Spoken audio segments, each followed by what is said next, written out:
After we uploaded our videos of Light22, we got a number of messages from people asking how we created the user interfaces for the SGM stand and the LEDSnaps stand. As you probably expect from this channel, the answer is Ctrl Suite. In this video, I'm going to break down the process of creating that workspace into 3 different sections. We're going to look at Designer, we're going to look at Player, and then we're going to look at Control Engine. Firstly, I'm going to take you through what Control Designer is, what Control Engine is, and what Control Player is. If you're already familiar with Ctrl Suite, I've added some timestamps within the description so you can skip forward so we're not covering old ground. Designer is the free Windows and macOS editor used to author your Ctrl Suite workspaces. Define a wide range of protocol inputs and outputs, create multi-protocol timelines, create monitors to check all the devices on your network are connected and running as expected, design user interfaces and define user permissions, create visual processes with timers, logic and math functions to automate your project, or use advanced JavaScript-based code processes to write your own functions. Control Designer is used to discover control engines and players on the network, and to adopt them to a session to be used across your project. When servicing a system, you can connect Control Designer to a control engine instance on site to simulate, trigger, and test the installation in real time. Designer can be disconnected from your system once your workspace has been synchronized to Control Engine. Control Designer can act as an offline editor in its own right, allowing you to collaborate and share workspaces with your team without the need for an engine present. Next, we've got Control Engine. Engine is the central processing core of the system, designed to run on Windows and macOS. It runs the workspaces and the process logic that you create within Control Designer. A single engine instance can support as many control player user interfaces in the network as you choose to license. Control Engine runs as a lightweight service for the highest level of stability and reliability. It can be stopped and restarted, or set to run on startup from the Control Engine Manager application. When running, you can configure Control Engine by logging into its web admin interface from any device on your local network, or simply sync the workspace you want it to run by adopting the engine to Control Designer. The Control Engine web interface allows you to view all your workspaces, see their license requirements, download shadow copies, and even trigger action timelines you've created within Control Designer as a test function. The System tab allows you to see the specifications the machine engine is currently running on, alongside its active processor load. The console allows you to view what's running on the engine in real time. Finally, Engine allows licensing, user preferences, and your settings to be defined. Then last but not least, we've got Control Player. Player is a simple touch-friendly application designed to allow end users to interact with the interfaces you create within Control Designer. It displays buttons, sliders, steppers, crossfaders, page navigation, alongside displaying images, timers, and module-specific user interface elements like color pickers. Player runs on Windows, macOS, and iPadOS. At the time of recording this video, the Android version is in development and will be released soon. Setup is designed to be simple. After installing the app on your device, use Control Designer to discover Player on the network, then adopt it to your engine instance by assigning a default logged-in user you've already created within Designer. If you've got multiple players on your network, you might want to use the Identify function to determine the location of each physical device on your project. Once the players have been adopted to Engine, you can close Control Designer, safe in the knowledge that the system will auto-establish connection if devices are unplugged, restarted, or anything else happens. The number of Control Player instances you can connect to a Control Engine is determined by the number of player licenses you've installed on it. Step number 1 of creating any workspace is to start by creating the patch. In this case, we're communicating with the Madrix Aura to control lighting states for the SGM fixtures, and a PC running the Madrix 5 software to control the LEDSnaps fixtures. We used HTTP to communicate with each of these devices, so we'll go into the HTTP patch. This can be found underneath Workspace Settings. Here you can see that the IP addresses have been defined for each destination we want to send these commands to. Note that I've changed the port numbers from 80 for each of these HTTP patches, just in case the end user wants to put some sort of local host web interface from a third-party software on the same machine the Control Engine's running. This is more a personal preference, but it stops any issues occurring if someone wants to modify the system later down the line. We use a patch instead of entering an IP address for every string inside Control, to save time if the user wants to modify the IP address of a single endpoint. This means we're not modifying every single string. Instead, we just go onto the patch, and then we modify the IP address that the command will be sent to, all as one quick action. just change that back and I'll save this. The next step was to create the HTTP commands needed for the Madrix Aura. As the Aura doesn't have an API and supports custom HTTP triggers only, we used raw HTTP commands. Firstly, we navigated to the Madrix Aura's web interface and defined these HTTP triggers that when received will trigger a function on the Aura. I'll add a link to Madrix's tutorial video in the description. Once these were defined, within Ctrl Suite we created an action for each trigger using the string that was determined by the Madrix Aura's web interface. So here, if I open it up, we can see under Protocols for Q1, we've got our Madrix Aura patch selected, and we've got the address, the command that's required by the Aura to trigger this state. The method we're using is get, and there's no headers or body required. I'll press save there. If I go onto the timeline, we can see that this is happening instantly. Next for the simple part. As Madrix 5 has an API, Ctrl Suite has a pre-built module created for it. This is currently in beta and will be released in early 2023. So to do this, we create a new node and select the module type. As we've already made it, I'll open it up to edit. So after giving it a name, we can set its theme to make it easily identifiable within the interface, and we'll scroll down in our module library to find this new module. So as I said, it's currently in beta, so it doesn't have a finished label yet. We'll select that, and then we'll go to its settings. In the settings, we define the patch at which it's going to target. So in this case, Madrix 5 PC. And we'll press save. After this was done, all we needed to do was to create actions for each state that the user can trigger from their interfaces.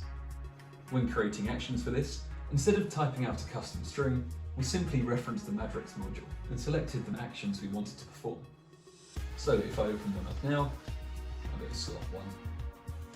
Here we can see we've given it a name to trigger slot 1, set its colour to green, and then here by navigating to module, we've got the option to give that a name, define the module, Madrix 5, and set the target here. So as you can see within inside this module, we've got slot 1, place 1, Madrix 5, and we're setting the storage to decay, slot 1, place 1, and we've enabled fade. Now to check that everything works as expected, if I navigate to Madrix, go to Preferences, and then go to Remote Control and select HTTP, I'm just going to make sure everything's enabled. Here I've set the network port to 100 to make sure that it's out of the way of any web pages that I'm hosting locally on the machine. And that looks all good. So I'll press OK on that. Now if I go into Control Designer and I select that media slot, so in this instance media slot 1, you can see that's already selected. We now go to media slot number 2. Via that, we can see that in Madrix it's shifted across. Same works for media slot 3, media slot 4, and so on, all the way down to media slot 9. We can also do the same thing if we go into Engine's web interface. So if I select here, I'll go to Workspaces, and then hit View. We can see all of the actions that have been synced. So here we've got Madrix media slot 1. If I press that, we can see that media slot 1's been selected. Same applies to the rest of them too, so I'll just press number 4 here, we can see that happening.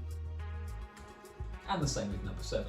So once we're happy that actions work as expected, the next step is to create the interface within Control Designer. So to do this, you navigate to New Node, and then select Interface. Now, we've already created it, so it's already going to appear down the bottom. When you create interfaces though, you can define information, you can set a colour, and then you can set its interface properties. So we already know the resolution of the tablet, so that's nice and straightforward, we've typed that in. And then we can define different properties like the edge style, to show borders, background colours, background images, and everything else you may want.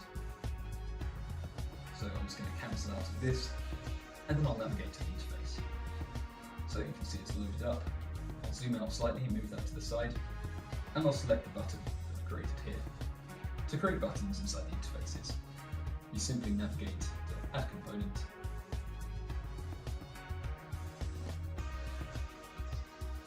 you can just drag the component straight on. So So each of these buttons started off as a simple button like this, and then inside the style options, we can start to define its properties. In this case, it was straightforward as just taking away all of the different theme options and then selecting an image. Here you can see inside Media Hub, we've imported all the different image options for each of the buttons within the interfaces. This is as simple as just going to import and pulling images in from your computer. I'll delete this button for now as we're not using it, and I'll go across to the button to trigger action number 1. So once selected, I go to Protocols, go to a drop down, and then I'll say that I want to select an action. I'll call this button 1 for the sake of internal referencing, and the action we're going to reference is the action for slot number 1. Simple as that. We'll do the same with the rest of them. You can see here I've selected 2, 3, 4, and so on.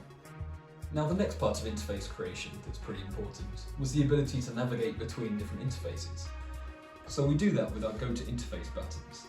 So if I add a component here, and then scroll down to the Go to Interface button type, I'll just drop one in the corner so we can see what options it has. With style, it's got everything else that you would expect, so the ability to set images, like we already have here in the interface. But most importantly, when we go to settings, we've got the ability to select what other interfaces within Ctrl Suite we go to. So color picker, or the SGM VPL control. So here we've done exactly that. If I delete out this button and just select the SGM image we've got down here, we can see this is linked to the VPL control.